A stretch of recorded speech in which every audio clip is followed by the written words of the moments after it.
ડેમમાંથી પાણી છોડવામાં આવેલ હોવાથી સર્વે ગ્રામજનોને સૂચના આપવામાં આવે છે કે નદી કિનારે કપડાં ધોવા, વાસણ ધોવા, પશુપાલન તથા માછીમારી કરવા માટે કોઈએ નદી કિનારે જવું નહીં. સર્વે ગ્રામજનોને સૂચના આપવામાં આવે છે કે નદી કિનારે કપડાં ધોવા, વાસણ ધોવા, પશુપાલન તથા માછીમારી કરવા સાબરમતી નદી કાંઠાની આજુબાજુના વિસ્તારમાં કોઈએ જવું નહીં.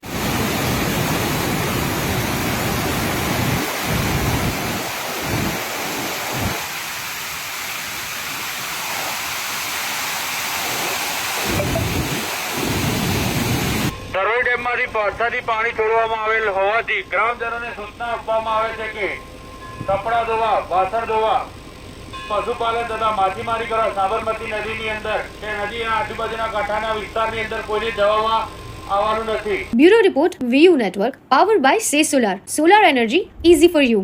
તમારા ઘરે સોલાર સિસ્ટમ લગાવવા માટે આજે જ સંપર્ક કરો.